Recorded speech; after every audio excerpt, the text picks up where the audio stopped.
Bhagavad Gita. Maharaj has been speaking to us on the 16th chapter of the Bhagavad Gita, text 1 to 3, wherein he's discussing about the divine and demoniac qualities. That's the title of the chapter. So, Maharaj, please continue the session from where we left last. Hare Krishna, and thank you again. Om Jnana Simandasya Jnananjana Salakaya Chakshusунmilitam Yena Tasmai Sri Guruve Namaha Vanchakalpatrubhyascha Kripa Sindhubhyacha Patitanam Pavanebhyo Namo Namaha Jai Sri Krishna Chaitanya Prabhu Nityananda Sri Advaita Gadadhar Srivasadi Gaur Bhakta Vrinda Hare Krishna, Krishna Krishna, Hare Hare, Hare Rama, Rama Rama, Hare Hare. So we are coming towards the end of the purport.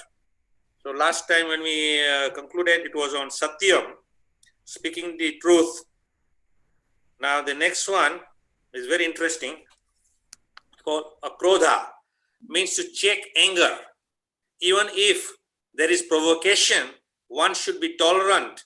For one become tolerant. For one become angry, his whole body becomes polluted. Anger is a product of the mode of passion and lust. So one who is transcendentally situated should check himself from anger. Apisunam means that one should not find fault with others or correct them unnecessarily. Of course, to call a thief is not fault finding, but to call an honest person a thief is very much offensive for one who is making advancement in spiritual life. Hri means that one should be very modest, and one must not perform some act which is abominable. Achafalam, determination means that one should not be agitated or frustrated in some attempt. There may be failure in some attempt, but one should not be sorry for that. He should make progress with patience and determination. So this is a very important aspect. Krodha means controlling our anger. Now, in spiritual discipline, this is the most important aspect, that we must check our anger, because it is very, very easy to become angry. Even at the slightest provocation.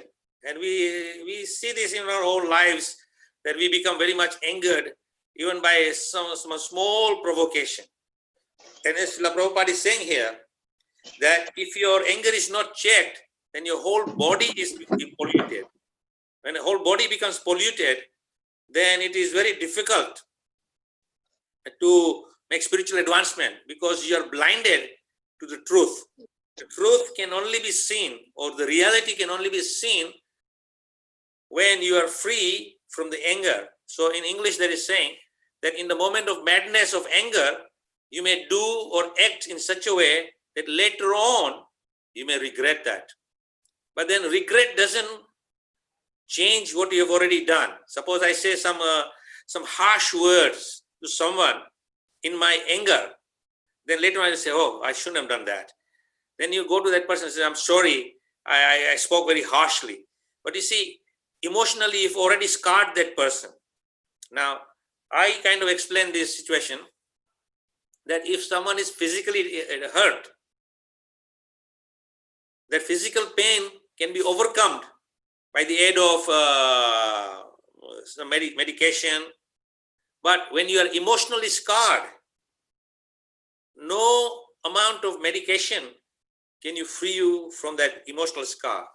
And the emotional scar is not on your body, but it is on your heart. That is where you, the person, is there. The soul becomes very much aggrieved by these harsh words. And sometimes these harsh words will remain with you for a long time.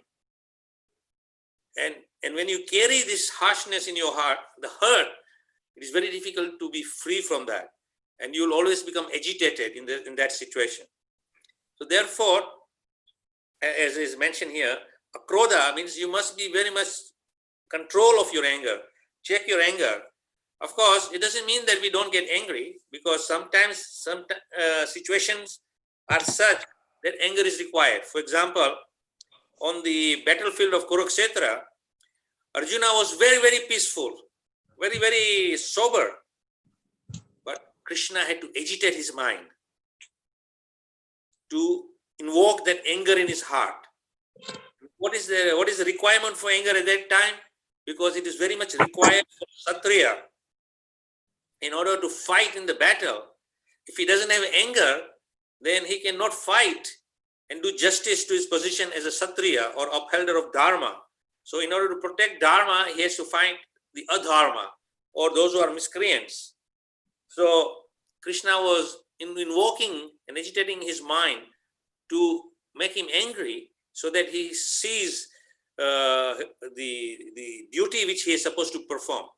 At any rate, further in the Bhagavad Gita, as Krishna says, that you have to be very, how to say, akrodha means you have to have that ability to control your anger, not uncontrolled anger. So when you have control over your anger, then you can utilize that ability of anger at an appropriate time and not unnecessarily at the wrong time. So in our spiritual discipline, as Prabhupada says in this purport, that if we want to make progress in spiritual life, then we have to check our anger. And in the beginning verses also, Krishna says, Kama, Krodha, Moha, Lobha. So all these are very bad qualities which puts us in delusion and takes us away from the reality. And because we are away from reality, then what happens is that we become very much disturbed in the process of spiritual life. Because to practice spiritual discipline, one has to be very sober and very dhira in their mind, so that you can sit down very peacefully and you can chant. Now, you can have this experience in your own lives that due to some provocation, you have been very much angered by this provocation. Then you try to sit down peacefully and chant Hare Krishna. You won't be able to chant, because your mind will be so focused on this provocation of anger and agitated that you won't be able to perform the act of chanting the holy name peacefully. So therefore, if you are check and balance, then you can very easily control your anger. So I will give you this one example. At one time, Prabhupada was sitting in his room in Mayapur, and his sister came to visit Prabhupada. So the servant who was sitting in Prabhupada's room thought, here is Prabhupada's sister. I will leave the room so that Prabhupada and his sister can have private time and they can discuss whatever subject matter they want to discuss. And as soon as the devotee was getting up and walking towards the door, Prabhupada with a very heavy voice and sit down. And this devotee all of a sudden was shocked. And he quietly sat down in the corner. And Prabhupada's sister came, paid obeisances, and Prabhupada returned his obeisances, and then started talking in Bengali, and they started laughing and joking and discussing different matters, whatever they were discussing. But that is not important. The point is, one moment, Prabhupada with heavy voice, with anger, said, sit down to his disciple. And the other side, within seconds, within less than seconds, he was quite peaceful, and he started discussing subject matter with his sister in a very jolly mood. And after all that was finished, the sister paid obeisances and left. And then Prabhupada told his disciple that I asked you to sit down in a heavy tone is because you should understand, never leave a sannyasi alone in a room with a woman, no matter what her age or her relationship is with that person. Since he's a sannyasi, he has to follow certain protocol. So the point here is that Prabhupada is such controlled anger that when he has to raise his voice, he would do that. And then in moments, he would change to a jolly self. So the point is that all of us are unfortunately have this ability to get angry. It is naturally there in everyone, but we have to put a check. That's why here in this particular section of the purport, Prabhupada is explaining that we have to control our anger so that we can make progress in our spiritual advancement. And then further is explaining that we have to become very much determined in our practice of Krishna consciousness. And when we do this, then obviously we are very peacefully situated and we can make advancement without any great difficulty. And as you're making advancement in Krishna consciousness, then naturally you will experience this transcendental bliss, the ananda, which has been discussed in Nectar Devotion, that when you are practicing bhakti, you transcend these material modes, you're free from the material modes, and you begin to experience the transcendental happiness. When Prabhupada says chant Hare Krishna and be happy, is that when we chant Hare Krishna, we naturally transcend from the material platform to the spiritual platform, and therefore we will be able to experience that ananda or happiness. And this is what our success is, or we can measure our success in making spiritual advancement, is that when you personally yourself can see that you are being more and more happier and under all circumstances and all situations, then you are actually making advancement. And also at the same time, you can check your anger even at the most provocative environment or situation. You do not lose your temper. Then that means that you are now very sober, you're making advancement. So in this particular chapter 16, where he's talking about the divine and the demoniac qualities, so the first 3 verses is discussing about these wonderful qualities. I will go into the next part of the purport, and we're coming very close to the end now. So in the next paragraph, Prabhupada is saying the word tejas used here is meant for Kshatriyas. The Kshatriyas should always be very strong to be able to give protection to the weak. They should not pose themselves as non-violent. If violence is required, they must exhibit it. But a person who is able to curb down his enemy under his certain condition and show forgiveness, he may be excused for minor offenses. So of course here now Prabhupada is discussing about the qualities of a Kshatriya. So we have already seen this qualities of Brahmana, a Vaishya, and now here he's discussing the qualities of a Kshatriya. And Kshatriya, of course, naturally he has to have the spirit of ability, as I mentioned earlier on. As Arjuna was being provoked, you can say, or agitated by Krishna, to instill anger in him so that he could fight as a Kshatriya. So this is the principle. But at the same time, the Kshatriya doesn't use his ability to fight in a very violent way without a cause. A Kshatriya, as Prabhupada mentions, is supposed to use his ability to protect the weaker section of the society. In other words, those who are unfortunate and weak and who cannot protect themselves from the atrocities of others, then the Kshatriyas will come and protect them from the other atrocities. At the same time, Kshatriya principal dharma is to protect religiosity and destroy irreligiosity. So Krishna himself says, Paritranaya sadhuna vinasaya chaduskrita, that I come here to destroy the miscreants. At the same time, I come to protect my devotees. But then Prabhupada is actually explaining that the principal understanding of Krishna's avatar is that for the purpose of protecting the sadhus, and as a byproduct, he kills the miscreants. So it is not that it is his duty to come and kill demons, but as a byproduct, he kills the demons. But mostly he's coming here to protect his devotees. So similarly, a Kshatriya has to protect the weaker classes of society and punish those who are creating atrocities. So that is the Kshatriya. And then this is the final stage we are coming. It's called Sucham, means cleanliness. Not only the mind and the body, but one's dealings also. It is especially meant for the mercantile people who should not deal in black market.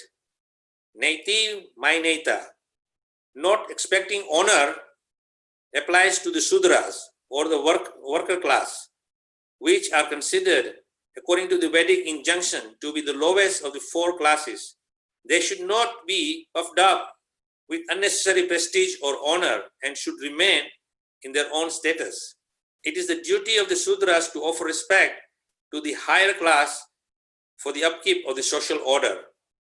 So in these last two qualities, Prabhupada is mentioning about cleanliness, and not just cleanliness as your environment or personal bodily cleanliness, but also in your dealings. As your dealings are there, must do in honorable way. So when you have your honorable dealings, then naturally you will be an honest person, as we discussed further before qualities of being honest.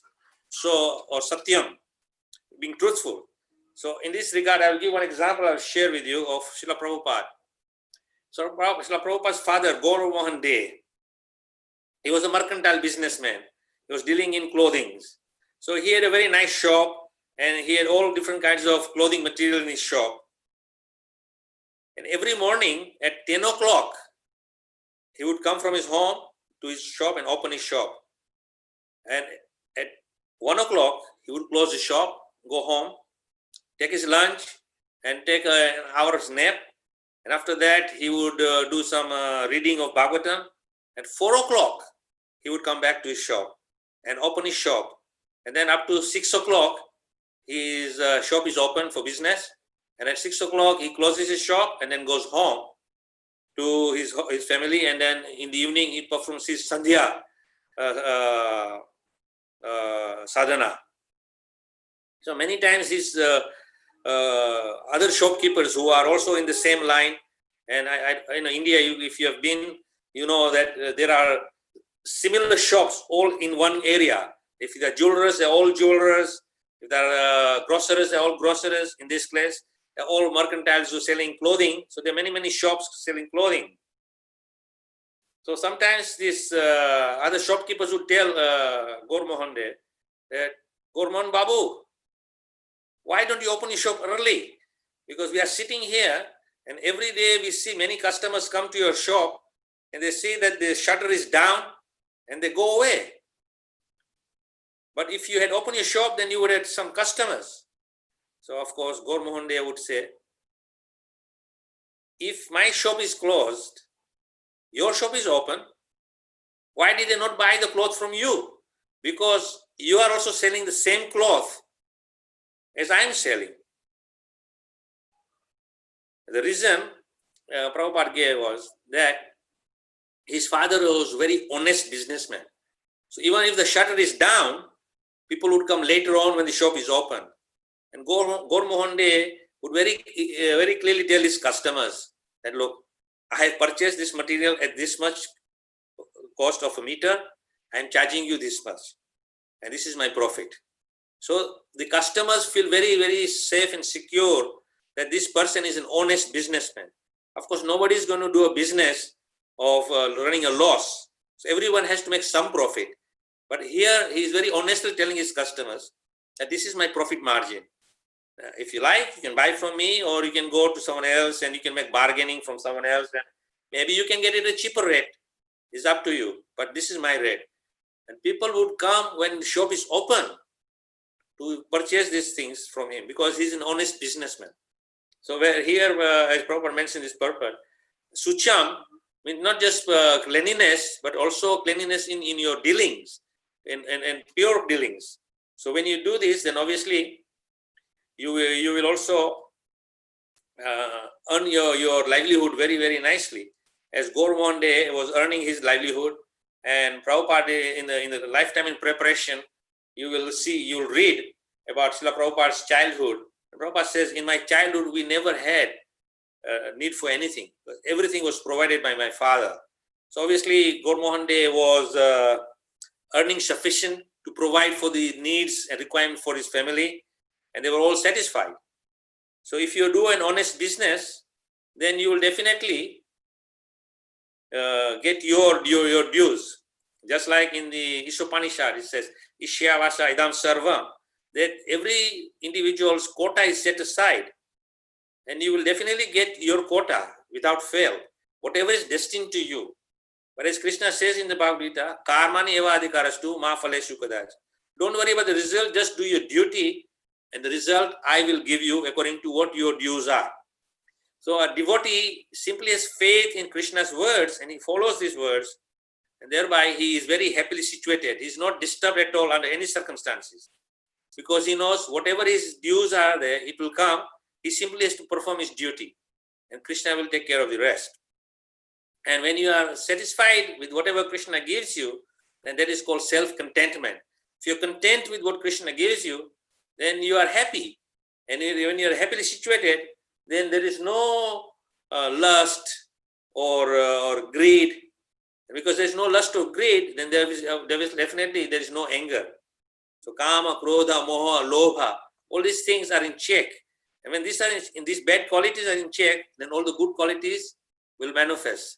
So in the final conclusion of this verse, the purport Krishna is saying, Prabhupada is saying, all these 26 qualities mentioned are transcendental qualities. Now remember, this is a very underlining word here. The 26 qualities mentioned are transcendental qualities. They are not material qualities. They are pure qualities. They should be cultivated according to the different status of the social and occupational order. The purport is that even though material conditions are miserable, if these qualities are developed by practice by all classes of men, then gradually it is possible to rise to the highest platform of transcendental realization. So obviously, in our endeavors of Krishna consciousness, we want to transcend to the highest level as the highest platform of transcendental realization. And that realization is very simple, that you are eternally a servant of Krishna, and therefore your only business is to serve Krishna. And if you serve Krishna, as Prabhupada is saying in the concluding paragraph here, that according to your order, according to one ashram, whatever varna and whatever ashram you follow those principles and regulations according to the ashrams and varnas, then you will be very happily situated. And there is no hankering for any need that I want that, or I require this for performing my service, or I require that, because most of the time, these are all mundane requirements or materialistic requirements.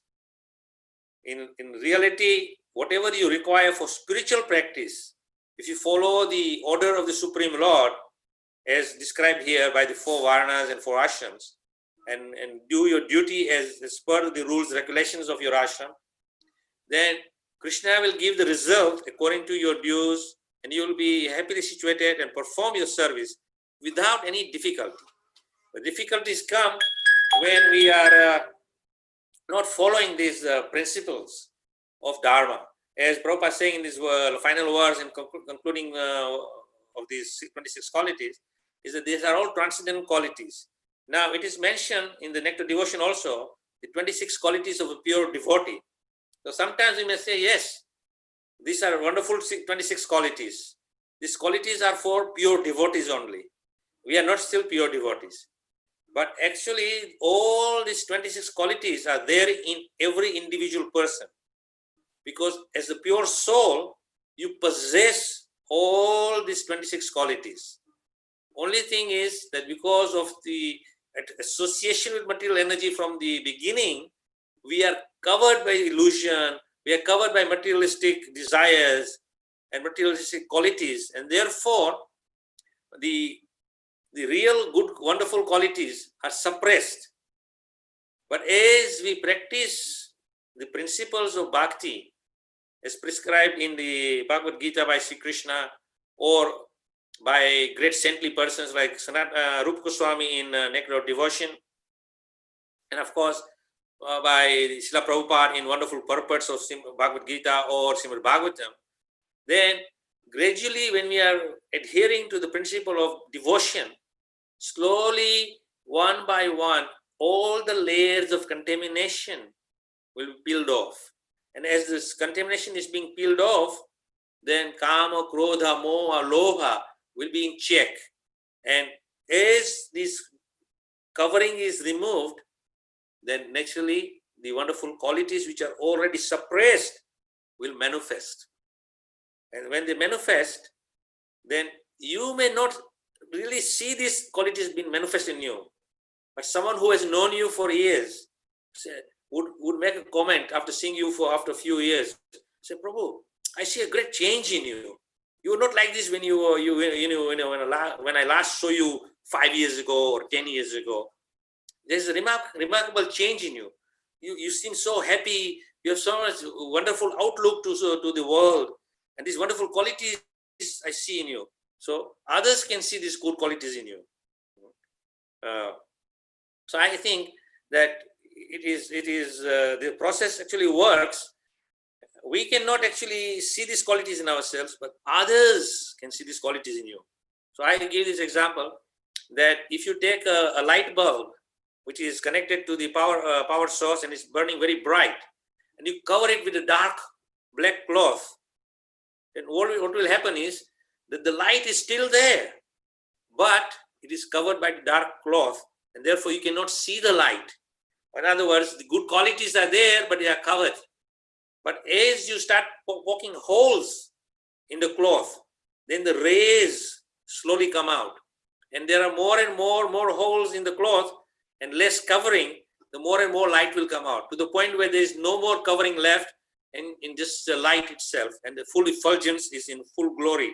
So similarly, when we are practicing our Krishna consciousness, as described by Chaitanya Mahaprabhu and practically taught to us by Srila Prabhupada in practice, then this program of sadhana bhakti, getting up very early in the morning, taking a bath, then doing your seva to your deities at home. If you're living in the ashram, then of course you do seva in the ashram. You perform Mangalati. After Mangalati, Tulsi Puja. After Tulsi Puja, you do Japa. After Japa, then you greet the lordships and worship them again and seek their blessings. And after that, you sit down and you hear Bhagavatam class. Then you go take a little breakfast and go to work. And the evening when you come back and take a bath, clean up, do Sandhya Arti, Gora Arti, and then sit down and discuss Bhagavad Gita. And then after that, take a little prasadam, and then happily go to sleep. And this is a very simple process of bhakti and keeping sanity in your mind and your heart and purity. But sometimes we see that we don't follow this transcendental process of sadhana bhakti, which is given by Srila Prabhupada to us, whether you are a householder or whether you are ashram devotee.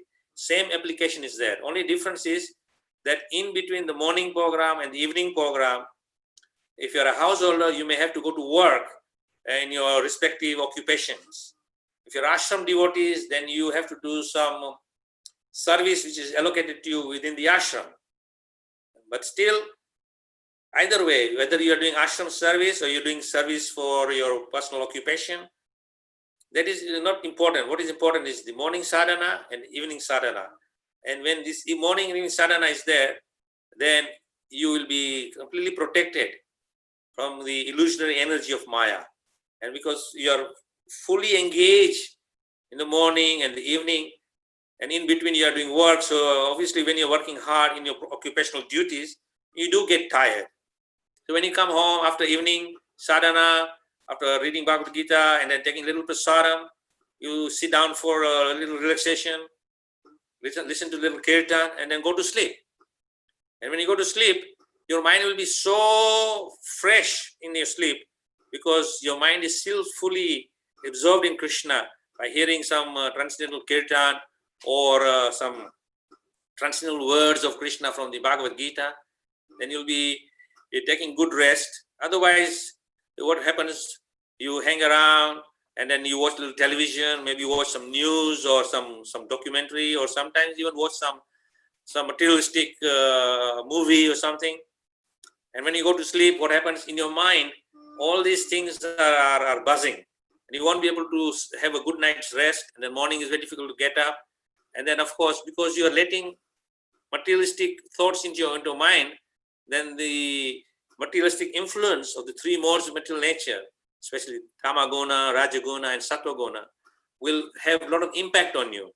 And when they have impact on you, then obviously you will have very difficult time in controlling your mind, and then anger will come, as is mentioned in the Bhagavad by Krishna, that when you become very angry, you lose sense of reality, and you become completely bewildered, and after bewilderment you become completely delusioned, and these are all dangerous things which will kill your devotional creeper. So if we really want to maintain our spirituality, then we have to adhere to this process very seriously. And if we do this, then gradually you will see, you will lose taste for all the other materialistic things which are already bugging us. Because remember, we have just come out of say, materialistic environment into spiritual environment. I don't know if you remember, last Saturday I gave this example, that you are caught up in the rain, and then after you come out of the rain and you come into a dry shelter, but you are still wet. So it will take some time for you to dry up, and then you will be free from the wetness, and then you are now comfortably situated. So when you are in the rain, the analogy is very simple, that you are overwhelmed by materialistic desires and materialistic attractions. When you come out and under the spiritual shelter of Krishna consciousness, this baggage still comes with us. But as we are following the sadhana and practice, slowly these things will be freed from us. Then you are rightly situated in your proper constitutional position. And this constitutional position is then allowing you to develop an attachment for Krishna consciousness. And when that state comes, then it is considered that you are now in a firm fixed in your Krishna consciousness. As Rupa Goswami says, Ado Sada, Tatha Sadhu Sangha, Tatha Bhajana Kriya, Tatha Anatha Nivriti. And after Anatha Nivriti, you come to the point of Nishta. You are firmly fixed in the process of bhakti. And when you are in that Nishta level, then next automatically Ruchi comes, taste. So when taste comes, then you develop right to the highest level of Prema and Bhava. So this verse is 3 verses of the chapter 16 is telling us about the divine qualities. Now next we'll go into the demoniac qualities, but we'll leave that for the next session.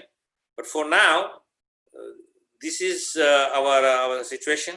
We must adhere to nurturing and cultivating these qualities in us. As I said, these qualities are already there. Just by the practice of bhakti, slowly these qualities will come and manifest in their full glory. And when they are in full glory, then you are situated in the proper devotional platform. Or as what Krishna says, you have transcended from the material platform to the spiritual platform. And when you are on a spiritual platform, then obviously now your mind is fully absorbed in Krishna. Wherever you go, whatever you do, you will carry Krishna with you. And Krishna will then reciprocate with you, and you will be in a transcendental situation. So just again, I will give you this example I've given before. And sometimes due to our forgetfulness, we kind of forget. But it's good to remind that Srila Prabhupada, he was walking in Manhattan for his morning walk at 7 o'clock. And 7 o'clock in Manhattan is a busy time because all the roads are filled with cars. People are running here, there, and everywhere to go to work. And some are on the pavement, walking up and down, going to the subway or catch the bus or catch a taxi, go to their workplace. And in the midst of all this buzzing going on around, Prabhupada was very peacefully with his hand in japa mala chanting Hare Krishna and peacefully walking down the road, and some devotees are accompanying him. And sometime Prabhupada would stop and make a statement about some scriptural reference and how we can understand Krishna better or perform our Krishna consciousness better. And then he would use some example of what is in the area, and he would cite something. Another time he would be peacefully chanting and doing his walking. So while they were walking, one disciple asked Srila Prabhupada, don't you miss Vrindavan? The peace of Vrindavan, the quietness of Vrindavan. Of course, now those devotees who go to Vrindavan, they will see a different Vrindavan than the Vrindavan Srila Prabhupada left in 1965. Anyway, the point is that Prabhupada is walking very peacefully and he's chanting his japa and saying, no, this is Vrindavan. Why Srila Prabhupada is saying that New York City, Manhattan, 7 o'clock in the morning is Vrindavan? Because he doesn't see himself in New York City. In his mind, he's in Vrindavan. In his heart, he's carrying Vrindavan. So he has transcended these material modes, and therefore he sees Vrindavan everywhere. He doesn't miss Vrindavan. So a devotee carries Vrindavan in his mind, in his heart, and therefore Vrindavan is everywhere. Now, our own homes, I think I mentioned in a previous class, either when I was there personally or on Zoom, is that in our own homes, we have our beautiful altars. Just now, before we started today's session, I was fortunate to get some darshan in Mulidhar Prabhu's house, in Ras Manjari's house, their deities, in Rajmani's house in Switzerland, the darshan of their deities. Likewise, many devotees who are joining us in this Zoom session, they all have beautiful altars in their house. They are worshipping Krishna. Prabhupada says, wherever there is Krishna, worship very nicely. That is Vrindavan. Because Krishna is where his devotees are. And his devotees are where Krishna is. And of course, Krishna never leaves Vrindavan. So this is a very transcendental understanding that although Krishna is situated in his Golok Vrindavan, but he's in Vrindavan, India, he's Vrindavan in everyone's home where the Krishna is worshipped. He's in Vrindavan where every temple where Krishna is worshipped. So wherever Krishna is worshipped with devotion, then in that place, there is definitely Krishna. So in our homes, Krishna is there, therefore our home is Vrindavan, but we cannot see Vrindavan. So sometimes I give this talk and I explain to devotees that why you want to go to Vrindavan? Because this Vrindavan Dham is a wonderful place, it's a holy Dham. We want to take shelter of the holy Dham and we want to visit the Tirthas. But mostly when we go to Vrindavan, we carry our home environment with us. And we remember our home more than anything in Vrindavan. And we want to home comforts in Vrindavan. Only just 3 days back, I was reading one statement by Srila Prabhupada. And Prabhupada said, Vrindavan is for brahmacharis and sannyasis and vanaprasthis. It is for performing austerities. It is for performing bhakti and no other way. So he said, Vrindavan doesn't need to be developed.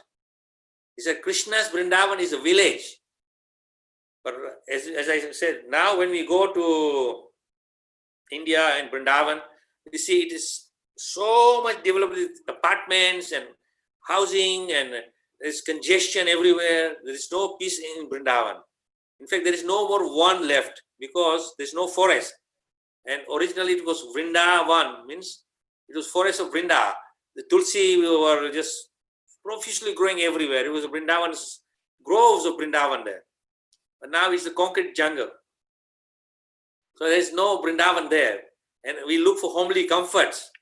We do not go to perform some tapasya there. Now, on the other hand, when we read about the wonderful pastimes of Sanatana Goswami and Rupa Goswami, who were sent to Vrindavan by the order of Sri Chaitanya Mahaprabhu, they did not think, let me pack my bags with all the necessities.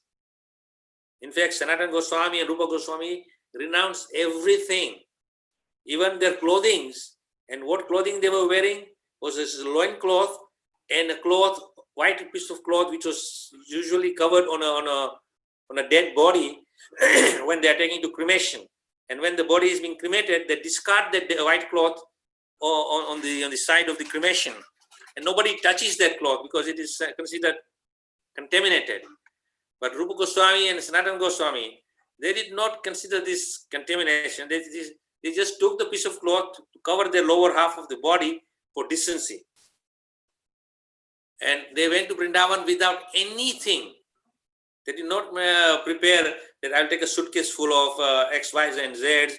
These are my necessities. When we go there, we kind of pack not just one suitcase, but two suitcases with all kinds of necessities, which we call necessities for Vrindavan. And in Vrindavan, we try to make our own luxurious home and home comforts, but we do not remember Krishna. So when we are not connected with Krishna in that mood, then even in Vrindavan, you will not connect with Krishna. Although Krishna is in every aspect of Vrindavan, but we don't see Krishna. We just see rickshawalas and motorcycles and cars and people buzzing around doing shopping and bargaining for this paraphernalia and that paraphernalia. And we don't really see the original Vrindavan where every step is a dance, every word is a song glorifying Krishna. So we have to kind of create that Vrindavan in our own minds, in our hearts. And when that Vrindavan is there in your heart and your mind, then automatically all these wonderful qualities will manifest. And when these qualities are manifested, your dealings and willings with devotees will be so honorable that you will become loved by everyone. And there will be no hatred towards you. There will be no animosity against you. And likewise, you will not have animosity against anyone. You will just have pure compassion and love for everyone. This is an ideal bhakta. This is an ideal devotee. So this is what we are looking forward to when we read all these wonderful teachings given to us by Sri Krishna in the Bhagavad Gita, and then expanded by Srila Prabhupada in his purports, or in the Bhagavatam, and of course Chaitanya Charitamrita and many other literatures which Srila Prabhupada has written for us. We will become very much enlivened by all this wonderful knowledge and put it in practice. And as we put it in practice, then perfection will come to us without fail. So coming close to 9 o'clock now. So I will conclude here and hand over to Rasakrita Prabhu. If there is any questions or comments from anyone, we'll be very happy to hear questions. Indeed, no problem. But the realizations also we can share, because in class I believe that everyone has some wonderful realizations, and if we share our realizations, then we'll become that much richer in our own realizations. Maharaj, thank you so very much. It was, as always, a wonderful session, and particularly there are questions, but I wanted to say that the points that you made, particularly about Srila Prabhupada's, that incident where he was in New York, but actually he was in Vrindavan. And by that example, you're basically telling us that we can transcend no matter where we are, and we can be in the Vrindavan mood. But obviously, that is only possible when our practices are all centered around pleasing Krishna. And then you also gave this very wonderful example of, in Vrindavan, about Srila Rupa Goswami, Sanatana Goswami, the Vrindavan of, when Prabhupada in the 60s, and Vrindavan of today, where we seek home, the creature comforts, even in a holy dham, and lose out on the very essence of being in Vrindavan. So I think, particularly, I thank you for bringing those points. They're very important for me and for all of us, I believe, I hope. So, in continuation of that, there's a nice question that comes from Anupama Radharani Mataji. And her question is, what should be the mood of one who's visiting Vrindavan? There are two questions from her, but this question is in relation to what you just spoke at the end of the Yeah. class. So, what should be the mood? Of course, as I said, we can create Vrindavan anywhere, everywhere where we are, if our mood and consciousness is Vrindavan. But at the same time, Srila Prabhupada encouraged his disciples, especially he introduced the Mayapur Vrindavan festival, that during that period of March, when devotees would come to India to celebrate Gaur Purnima, then we would have Mayapur Vrindavan festival. So we would have a festival in Mayapur, and then devotees would come to Vrindavan and have a festival in Vrindavan. So no doubt, Prabhupada did encourage everyone to come to Vrindavan. But what was the purpose of coming to Vrindavan? Prabhupada says, when you come to Vrindavan, you associate with devotees of Krishna, you hear the transcendental subject matter of Krishna, and you do kirtan, and also you take great pleasure in visiting all the different pastimes of Krishna, which are revealed by the 6 Goswamis along the Parikrama Marg, you say, where there is Kaliya Ghat, where Krishna chastised Kaliya. There's Chirharan Ghat, where Krishna stole the clothes of the gopis. There's Kashi Ghat, where Kashi demon was killed. And many, many different places all around Parikrama. And then other places, we go to Madhuban, Nidhivan, there's Sevakunj. And relish all the wonderful pastimes which took place there. So when I'm going on a pilgrimage with the devotees, we generally go to all these places, we stop there and then sit down and recite what pastime took place here and try to invoke that mood. And I say, just don't hear about the pastime, but close your eyes and go back and imagine that you are actually present when Krishna was performing this act here. Then you will see the Krishna in the eyes of your mind and your heart, and you will kind of begin to appreciate Krishna more and more. And you will become more and more attached to Krishna. So, of course, these are some of the aspects of going to the Holy Dham. And Prabhupada said, if a pilgrim goes to Holy Dham and doesn't come back without knowledge and realization, then it is just like a crow going on a sewage tip and eating garbage from the crow and from there and coming back. Because ideally, when we go to Vrindavan, we associate with sadhus, saintly people, and hear from them. Because Vrindavan is full of saintly people. Of course, we have to be careful nowadays that which saintly persons we associate with. Because maybe there are some influence of Kali is there, and there are some cheaters there, and also some pretenders are there, and also some sahajiyas are there. So we have to be very selective. But if we are properly situated in our minds and hearts, then Krishna will direct you to those saintly persons who will give you this realization. And of course, Prabhupada many times said that actually when you come to Vrindavan, you don't need to leave the 4 walls of Krishna Balaram temple. All the places of pilgrimage are there in Krishna Balaram temple.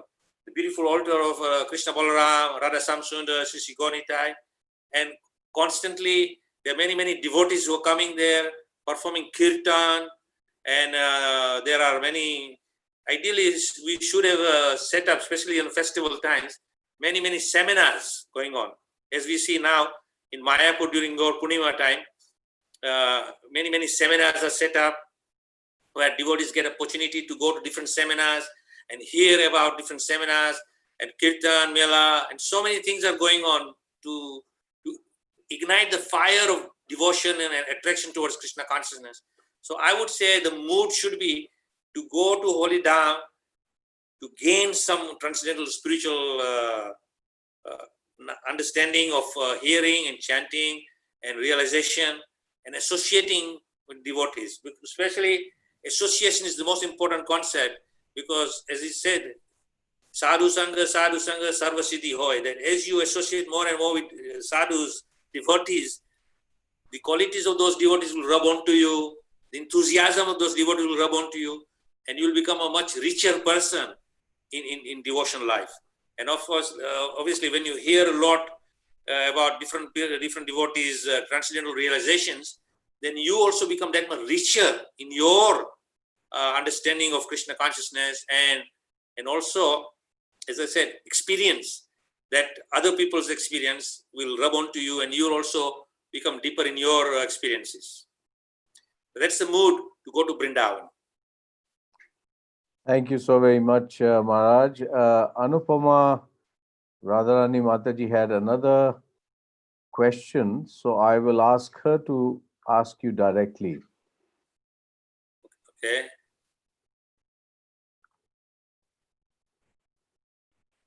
I think she's muted. I cannot hear her voice.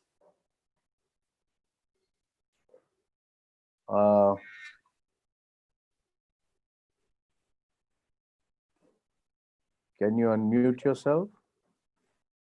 I can only see her face, but no sound.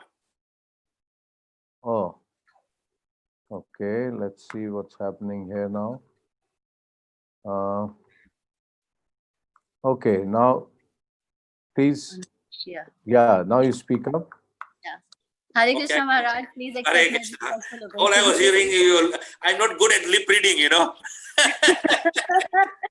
No, it said that the host is not allowing me to unmute. So I was trying to unmute Okay. myself. I think we have to chastise the ghost.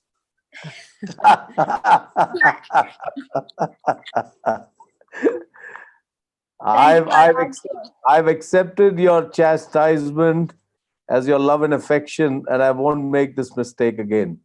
Hare Krishna. Thank you very much. Thank you. Maharaj, my question is that in the Bhagavatam, we find that there are exalted devotees like Dhruva Maharaj.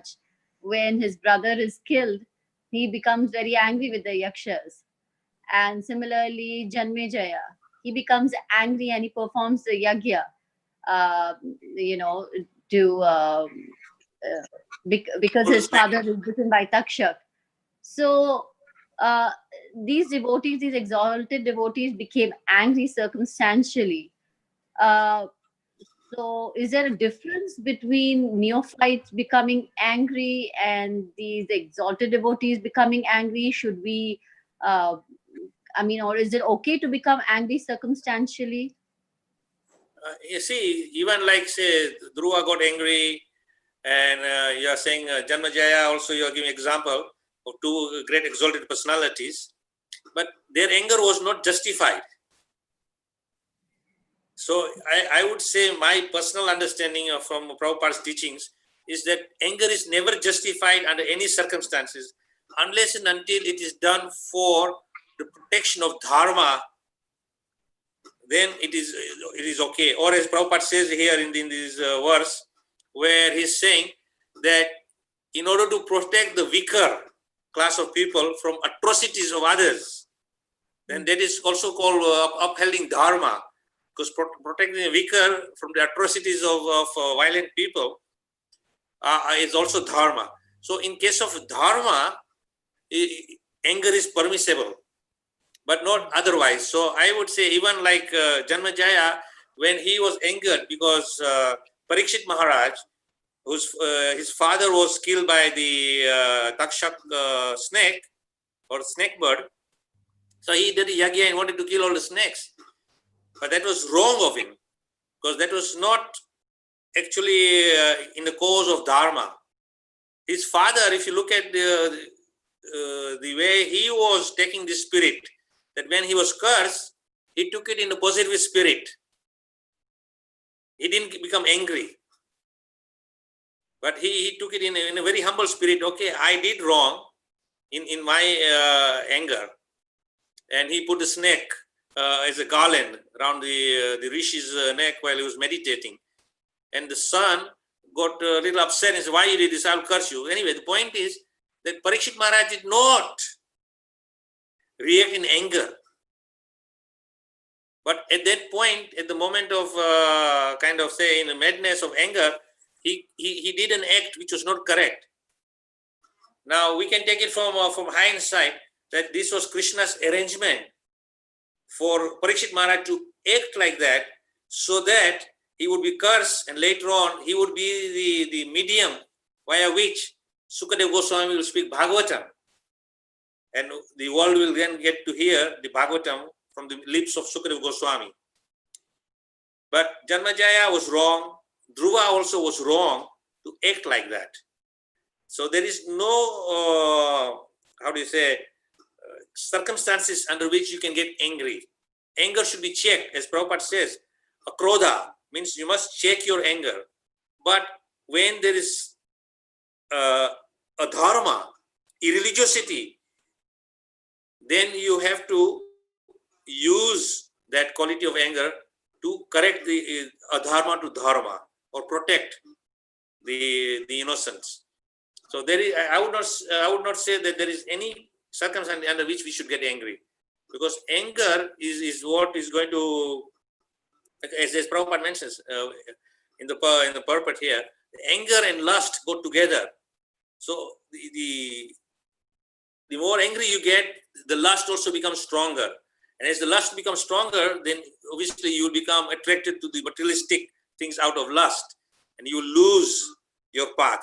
So as far as my answer to your question would be that there is no circumstances under which we can get angry, unless and until we are going to correct the imbalance from adharma to dharma.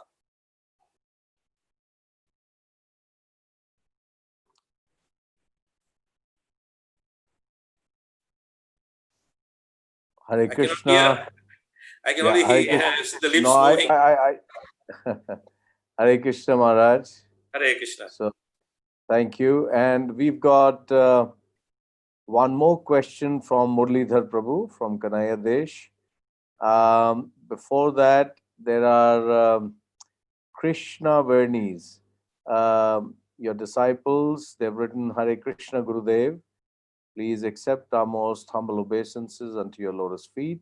Your humble servants, Sita Mata, Shri Chaitanya Dev Das, and Rasa Vilasini Devi Dasi. Thank you very much, Gurudev, for the wonderful enlightenments.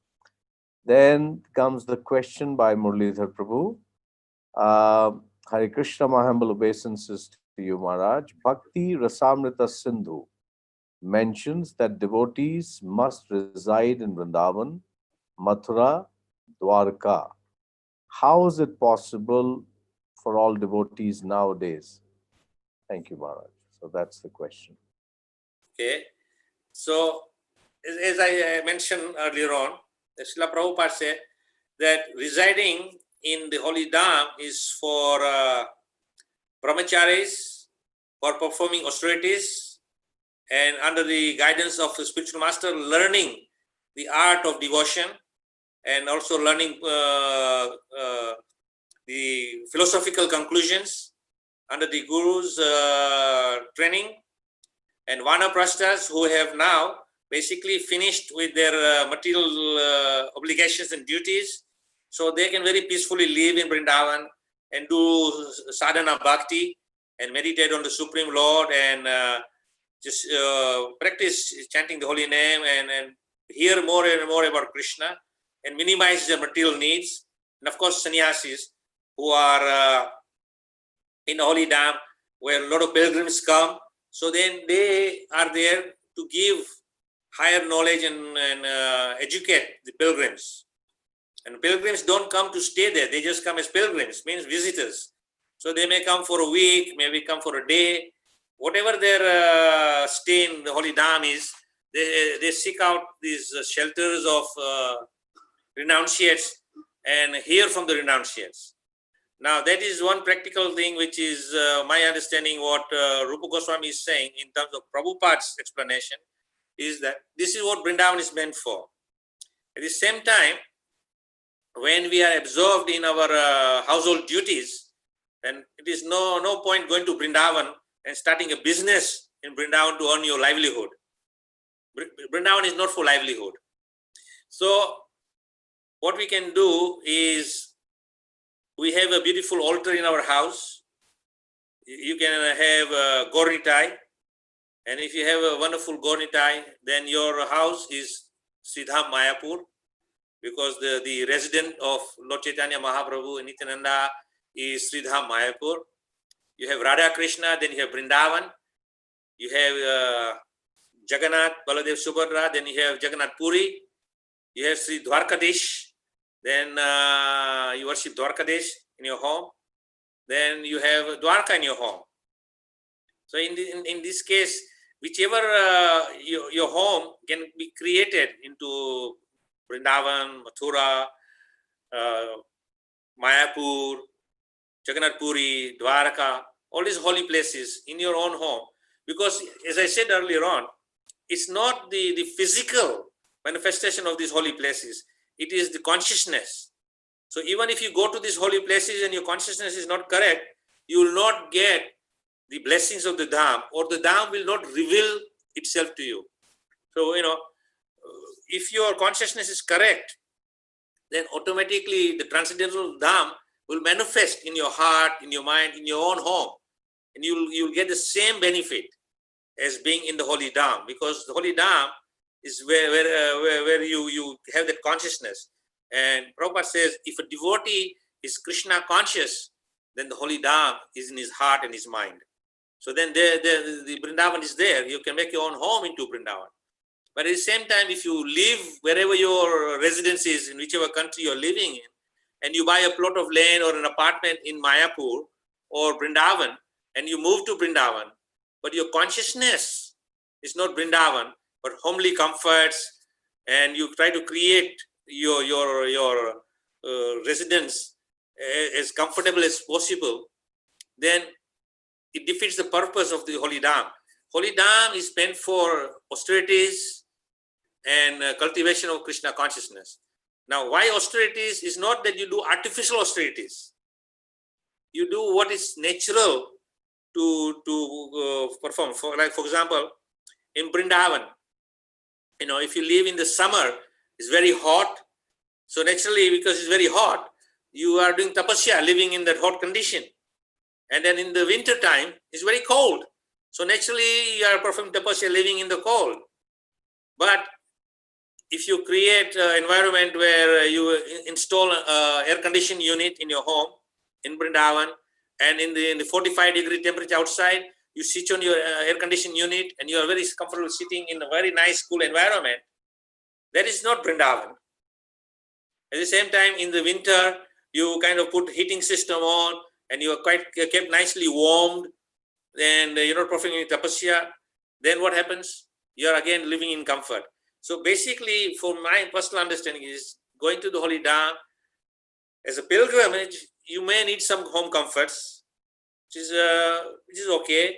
But higher purpose of pilgrimage is that as you are in a comfortable condition in Vrindavan Dham or Mayapur Dham for a day or for a week or whatever your pilgrimage time spent is there, you hear from the sadhus, saintly people, you get knowledge and you become richer by knowledge. And this knowledge will then help you become more Krishna conscious. At the same time, when you are retired, and you are almost retired, means that you not retired at the age of 25. You become very elderly when you are 65, 70. You retire to Vrindavan, you have a small kutir there, you have your basic necessities of your nourishment, of nourishing the body, but you're living in austere condition, because at that point, you're practically preparing not for comfort to live in Vrindavan, but you are preparing to leave the material world. Because at the last end of your life, you retire and you stay in the holy Dham, and in your austere condition, whenever the appropriate time comes and Krishna says, now it's time for you to leave this material world, then you depart from your body and you go back to spiritual world. That is the reasoning of going to Vrindavan Dham. Not that you create a comfort home and you say, I've retired in comfortable situation, is the holy Dham. So even being in the holy Dham's potency and blessings will not be on you, because your consciousness is not the holy Dham. So my understanding is very simple. We have to create the holy Dham in our minds, in our hearts, by becoming free from material contamination. And when you are free from this, then when you actually go to the holy Dham as a retired person, and spend last few days or years of your life in the holy dham, perfecting your sadhana and your attachment to Krishna, to hearing the holy name, and minimizing eating and sleeping, so that you become more focused in Krishna. This we have to learn from great acharyas and saintly persons. Srila Prabhupada's own life, if you read his daily diary of what his activities in Vrindavan were there when he was there. He was sleeping very little, was eating very little, but he was preaching and he was chanting and praying and meditating on his guru, how to fulfill the order of the guru. At the appropriate time, he said, no, now time is running out for me. I must take this bold step and go and preach to the Western world as per my guru's instruction. So for us, I would say, going to Vrindavan, going to Mayapur for festival, for a short period, it is very nice. Associate with the devotees there, take advantage of hearing the saintly persons give many discourses there, many seminars there, and also at the same time, increase your chanting and minimize your eating. So if you minimize your eating, obviously you will not get sick. Otherwise, you increase your eating and you are opulently eating.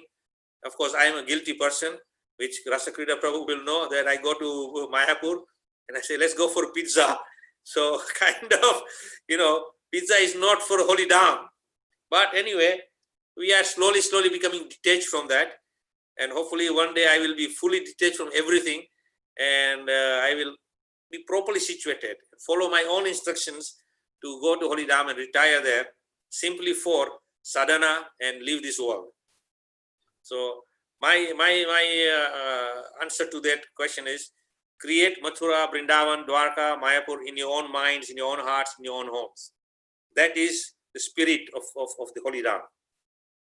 Jai. And Maharaj, the example of pizza that you gave, actually, we are guilty of that. We drag you to the pizzeria there, and it is the opulence of the pizza that gets touched by you. It's not the other way around. So, and then we get your association. I come with my free will, Yes, and we get your very kind association in that. Pizza is just an excuse. So well, I hope I get the blessings of Vaishnavas and not the pizza's blessing. No. I didn't mean that. So thank you so very much, Maharaj. And we've got a message from Raj Shekran Prabhu. Hare Krishna Maharaj, thank you for giving us good lessons to understand the qualities. Rajamani Das and Prema Manjari. Hare Krishna. And we've got another message for you from Achara Mataji from Muscat. Hare Krishna Maharaj Danvat Pranams. Thanks a lot for such elaborate explanation of 26 transcendental qualities with such simple examples of a light bulb and umbrella to make us understand the qualities and to make us understand where there is Krishna, Vrindavan is there, even in our homes. So that's from her. Then we have from Rasamanjari Mataji. Hare Krishna Gurudev, Danvat Pranams, all glories to Srila Prabhupada, all glories to Srila Gurudev. Thank you so much, Gurudev, for a wonderful class. My question is, how can we know that Guru and Krishna is pleased by our service? Well, I asked this one question to my Guru, and he said that the best way you know if Krishna is pleased with our service is when the spiritual master is happy with your service. So the question here is he's saying how the Guru is pleased by your service. Then it's very simple. In the morning Guru Astakam prayers when we sing, it is stated in that prayer by Srila Vishwanath Chakravarti Thakur, the spiritual master is gladdened. And the word is used, gladdened, is happy is the same thing. He's gladdened when he sees that his disciples are engaged in the service of Radha and Krishna. So when the spiritual master sees the disciples are very much engaged in the true spirit of serving Radha and Krishna, in not just worshipping on the altar, but every other aspect of serving Krishna in the spirit of Krishna consciousness or the Sankirtan movement, and you're engaged, and especially when the spiritual master gives some instructions to a disciple that you should particularly focus in this service or that service, then naturally the spiritual master becomes pleased with the disciple's endeavor. And since the spiritual master is pleased, then I would take it that Krishna is also pleased with you. So to please Krishna, since we don't have that direct one-to-one connection with Krishna at this stage of our spiritual development, then the spiritual master is considered as an external manifestation of Krishna. And therefore, as a representative of Krishna, the spiritual master will engage his disciples in the service of Radha and Krishna, in the Sankirtan movement of Sri Krishna Chaitanya Mahaprabhu. And if we are very well engaged in this service, then the spiritual master is pleased and Krishna is pleased. And eventually the disciple who is following this sincerely will also be blessed by Krishna's mercy, and their devotion will increase more and more to the point where they will rise to the transcendental platform, where they are no more now victims of the material modes. As Krishna says to Arjuna, "Oh Arjuna, rise above these three modes of material nature and transcend them, and therefore you will not be affected by the three modes." So this is possible when we are properly engaged in Krishna's service under the instructions of Guru and Krishna. And of course, by Krishna means that many, many wonderful instructions are already given in the scriptures, especially Bhagavad Gita, which is the word spoken by Krishna, instructions by Krishna. So we have direct access to Krishna instructions at least. And we follow those, implement those in our lives. Along with that, practical instructions given by the Guru, if you follow those, then you will be perfect in your Krishna consciousness, and success will come definitely to those disciples who are sincerely serving Sri Guru and Gauranga. Thank you, Maharaj. A few appreciations from YouTube, and then we have one more question.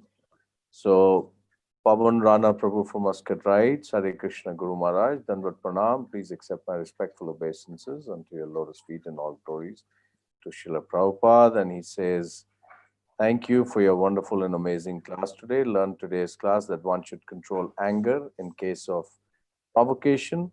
Nicely explained about Shaucham, meaning cleanliness, as not only we have to clean our mind and body, but also our day-to-day dealings.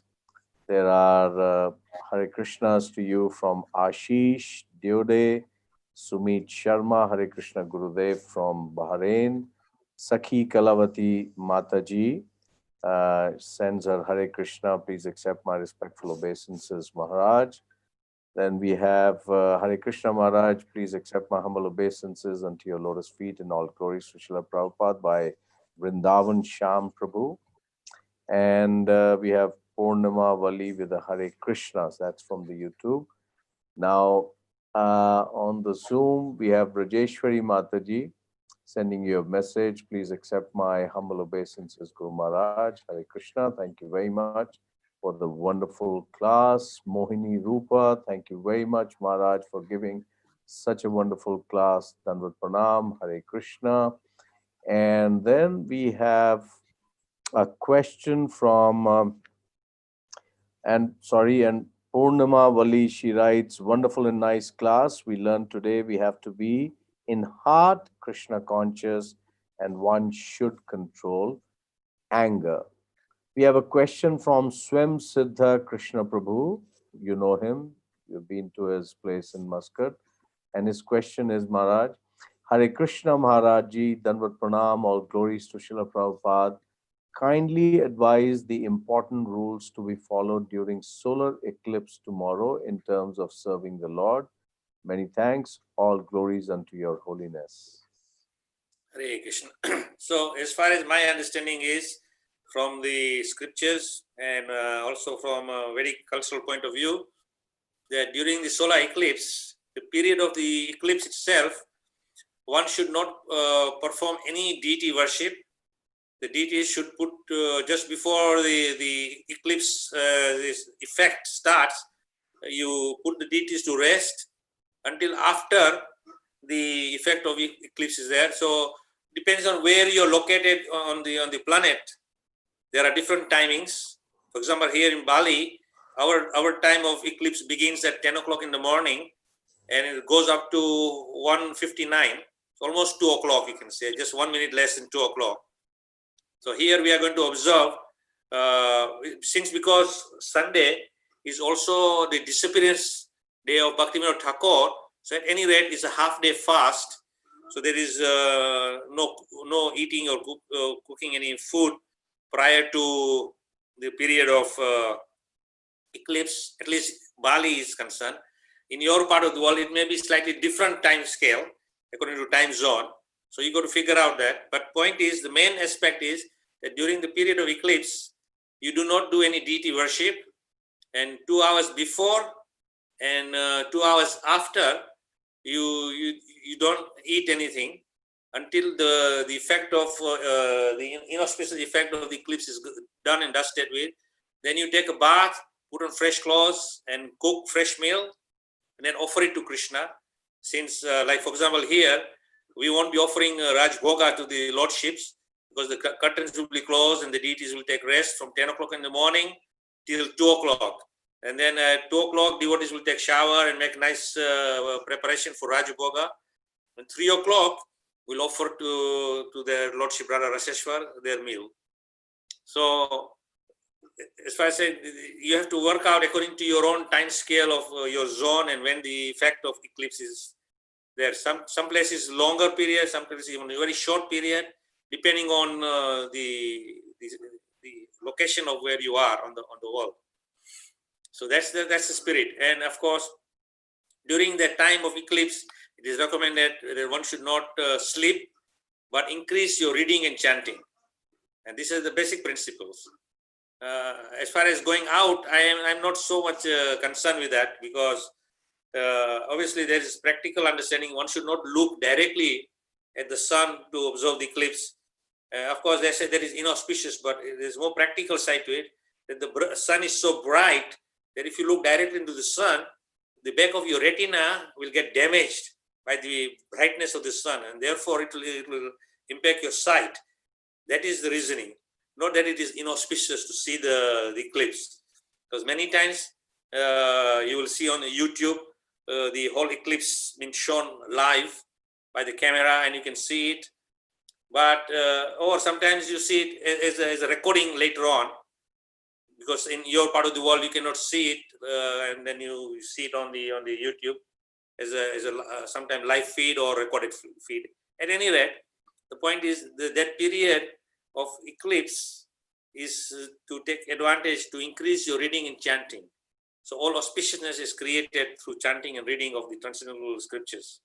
So that is what my instruction would be to anyone who wants to follow the during this eclipse, these basic rules, regulations. Thank you so much, Maharaj. We have two quick questions from Sunaja Mataji and from Murlidhar Prabhu from Kuwait. He's asking on behalf of a devotee from Kanaya Desh. So first, Sunaja Mataji, Hare Krishna Maharaj, please accept my sincere humble obeisances for inspiring to make our mind transcendental dhams. I have a doubt, Maharaj. Is it possible to be a complete devotee with all the 26 divine qualities at its peak? Is it possible to be a complete devotee with all the 26 divine qualities? In short, yes. Because, as I said earlier on, that we have all these 26 qualities in us, but because of the covering and material influences, these qualities are suppressed. But as we become free from this material attachment and material contamination by the process of chanting the holy name, then the soul becomes completely free from all these coverings. And then the soul will exhibit all these 26 qualities. So therefore, it is said that 26 qualities of a pure devotee. So when we actually come to that pure state of purity, and be free from all materialistic contamination, then these qualities will naturally be there in all of us.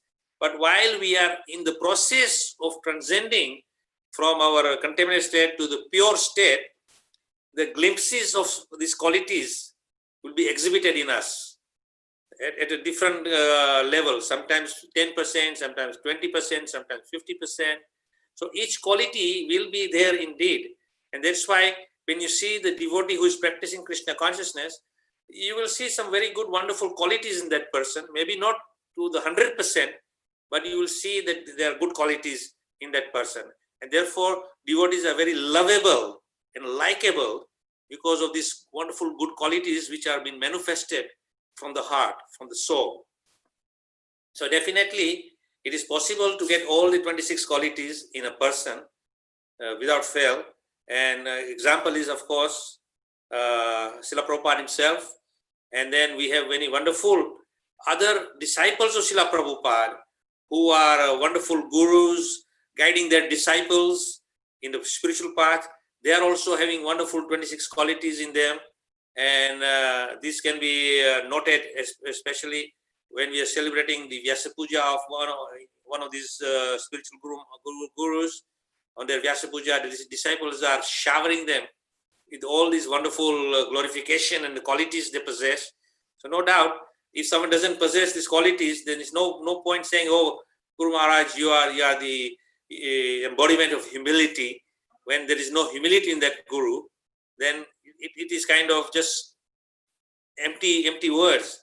But definitely, that person is very much humble and humility is there. So that's why the disciple would see that humility in that Guru, or compassion in the Guru, or many wonderful other qualities, knowledge in that person. He's very clean, very pure, he's controlled in his anger. So all these qualities you will see in saintly persons. As I said, that because we are on the path or the journey of coming from a contaminated stage into the pure stage by process of bhakti, yoga and sadhana bhakti, these qualities will slowly manifest. And as per our own purity, that much quality or the potency of those qualities will be manifested in proportion to your purity. But they are all there, 26 are there. Thank you, Maharaj. So we have one message from Yogeshwar Krishnadas Prabhu and his family. For you, Hare Krishna Maharaj, please accept my humble obeisances unto your lotus feet, and all glories to Srila Prabhupada. Thank you for your guidance. Then we have a message from Gauranga Das Prabhu and Sachi Mata. Thank you for the wonderful class, Gurudev. We'll look forward to hearing more from you. And the last question from Murlidhar Prabhu. Hare Krishna Guru Maharaj, accept my humble obeisances. Here is a question from a devotee, Malleshwar Reddy Prabhu from Kuwait, Kanaya Desh. As you said, Maharaj, Srila Prabhupada's father was a sincere businessman. But, however, if we are sincere in present days, how can we implement this principle? Please advise. So, Murlidhar Prabhu, you want to say the question? Murlidhar Prabhu, you want to explain the question?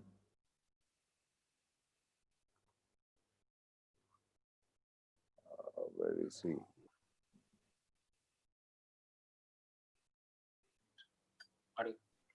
Yeah, Murlidhar Prabhu.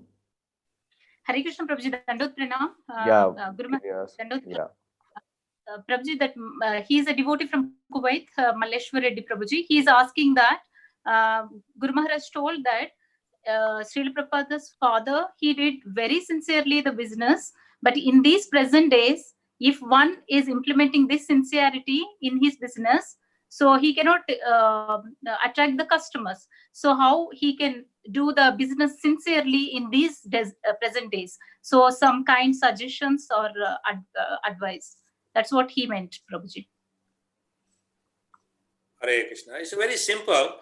You see, when Srila Prabhupada's father was doing business, He was still living in this material world, and he was still being, surrounded by many, many duplicitous people, very cheaters all around him. But you see, we have to have one thing very simple understanding and have faith in what Krishna says, especially in Isopanishad, which I quoted earlier on, Ishyavasa idam sarvam. There is a fixed quota set aside for every one of us. That is our dues. It will come to us. And therefore, Krishna is saying, just do your duty. Karmanyava adhikarastu. You just do your duty, and you will get what you are due. So, in our business practice, if you are honest and sincerely doing our business, what is your dues will definitely come to you, because that is Krishna's arrangement. It is not going to be that, I have doubt in my heart. If I do an honest business, then I will suffer. No, because see, most shops, when you go to buy an item, they put a sign saying no bargaining, fixed price. Now, if you go to a shop and you see an item you like, and you want to buy that item, you'll buy that. And whatever price is put on the label, you'll buy that. You'll not say, well, why this is this price? Can you give it any cheaper? The person says, no, these are fixed price, and other people do business as bargaining. So then you bargain with that, and you try to get the best price out of that person. But you all know that some people say, I know when I'm in Vrindavan, some say, for you, Swamiji, no profit. But I know he's not giving me at a cost price or under cost price. But I know that what he's charging is reasonable. So I'll pay him that much and buy it from him. But no person is going to do business saying, come to my shop, I will sell you at a cost price. Because if he does sell you for a cost price, whatever items he's selling, then he's not going to make any profit, but he has overheads. He has to pay the rent for the shop, he has to pay the employees, his salaries, there are utility bills to pay, then on top of that, he has to feed his family. And if he's just doing charity, then it's not going to make any business sense. So that is not called a business. Business means that there is profit. So obviously, but you try to do an honest business. You do an honest markup price. If you buy something for $10 and you sell it for $15, it is okay. It is a reasonable markup. But if you buy something for $10 and then you mark it up to say $50, and people will say you are selling for $50, he is also selling $50. I have no choice but to pay $50. But you are actually really hiking the price up, and that is called cheating. There is honest business, means you do business with honesty, and certain markup is expected. Everybody knows nobody sells for free. But a good, happy customer is when they are ready to pay the price which they see and go home satisfied with the product. That means that you are an honest person. So you have to have this faith in your business sense, that there is certain markup is there.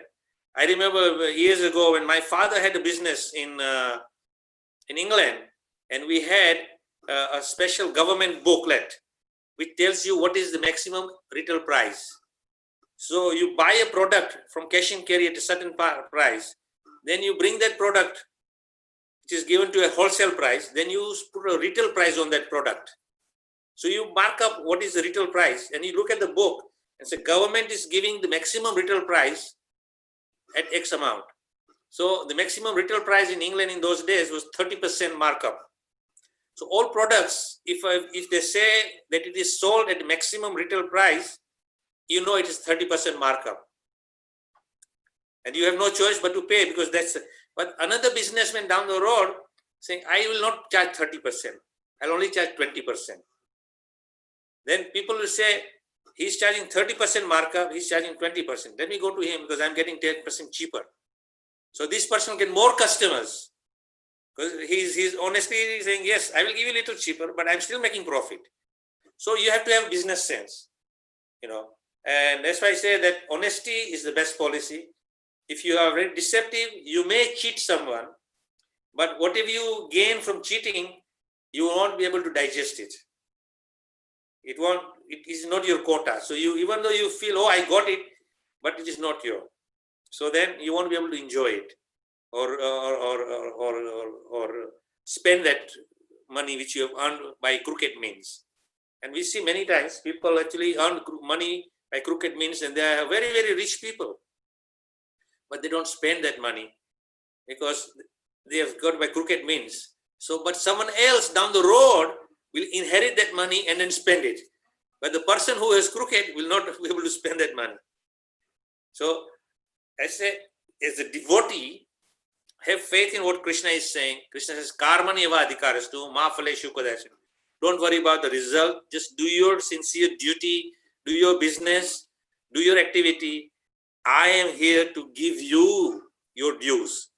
And I will make sure you get your dues which will be satisfactory to you. But human nature being kama, krodha, moha and lobha, desire and greed is so dangerous that you are never satisfied. So sometimes they say, okay, if I employ someone and I say, okay, I'm going to increase your salary by 2%. And I said, 2 is okay, but if it was 4 was better. Then I said, okay, business is doing good. I'll give you 4%. I said, well, if it was 8% would be better. So you're never satisfied. So the question is, there is never going to be self-contentment and satisfaction with anything as long as you are under the materialistic control. But when you are devotee, then you know what your real needs are. And therefore, Krishna, by his transcendental grace, he will give you what you need. And therefore, your business will also flourish because you're honest. And you'll only get that what is destined to you, not more or not less. So leave it to Krishna, but be sincere, be honest. Then your business will be successful. Because ultimately, your business will be blessed by Krishna because you are an honest person. And honesty is the best policy. That is what I have been taught of from my childhood.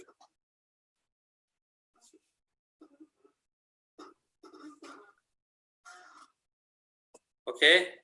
Any more questions? Anasuya Mataji, you want to speak? Anasuya Mataji, you want to say? Thank you. I will pass this answer to him. Thank you very much. No, he is also there. He is also there. He is also there. He is the Shiksha Guru of His our, Shiksha Guru is Sri Ravichandra Das Ravichandra Das Prabhuji from Chirala, Maharaj. Okay, no problem. As long as you heard the message, then I hope he's Yeah. satisfied with the answer and he'll have faith in Krishna. Yes. Thank you, Guru. Because remember, Thank you. the world will cheat you, but Krishna will never cheat you. Exactly. Exactly. Yes. Hi. Very true. Maharaj. Very true. Thank you. Hare Thank you, Krishna. Maharaj. Excellent. Excellent. I hope this kind of a talk is given to the business leaders. Really, this is such a strong message and such an apt and important message. on Well, Bhagavad. in the business school, what they call is business ethics. Right. Unfortunately, we don't follow business ethics. Sure. In And every you are right. occupation, every occupation has got ethics. And if you follow the ethics of that occupation, everybody will be happy. But what is happening is due to the material power and material conditioning we have, and the aspect of moha, want, and lobha, moha and lobha, this desire for wanting and greed are two dangerous enemies which are so deep rooted in our minds, in our hearts, that we don't see the reality, and therefore the ethics are thrown out. See, in every occupation there is ethics. There is ethical rules which one must follow. Even in politics there is ethics, but right now there is no ethics in politics. There is no ethics in business. There is no ethics in medical facilities. So people take advantage, especially now due to this pandemic, when people go to the doctor and they say, well, you got to pay this much, otherwise I cannot treat you. And you have to pay what they ask you, because it is what they call the seller's market and not buyer's market. So I just pray that by Krishna's mercy, make it a buyer's market. So buyers will control what they pay and not the sellers. And their ethics will be there. But in business also, I know the business schools, they have what they call business ethic. Yes, they do. Yes. And also there is a saying in English, honor amongst thieves. So even there's honor in the ethics in the thieves also. But what kind of ethics, I don't know. That was a good one. Hare Krishna. Maharaj, we have last question from Vikram Gaikwad Prabhu, whom you know. You went for some walks with him in Muscat. Oh, So okay, he okay, has yes, a yes, question. Yeah, so he says, Hare Krishna Maharaj, we are blessed with your guidance and encouragement, particularly encouraging us to create Vrindavan in our hearts and in our homes. His question, where he's requesting your guidance, and the question is, while we are going out to perform our karmas, occupational duties, how should we control our anger to follow dharma, protecting weak? How should we control our anger to follow dharma, protecting the weak? Well, it's very simple that if you see some injustice being done, then try to correct that, injustice. Obviously, sometimes, you see some injustice being done to someone, but it is not within your powers to bring justice for that person. So you try to see someone else who is more capable or in position where they can bring justice, so that you do honorable thing for that person. As far as our own duty is concerned, as I said, we have to be very honest and truthful in our dealings and our activities. Then there is no question of anger coming into play. Anger only comes into play is when you become disturbed due to your ego, and your ego will then control you, and that will lead you to anger. So we have to become somewhat humble in our approach to our activities.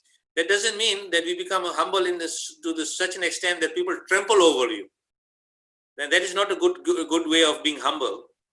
So the Krishna has given ability to everyone that if someone is going to do injustice to you or trample all over you, then you have to invoke the anger to protect yourself, because self-protection is also required. It's not that you just say, oh, Prabhu, I will be humble, and people will walk all over you. No. You have to use your intelligence to protect yourself and your self-interest to the extent just to protect yourself, but not then to do injustice to others.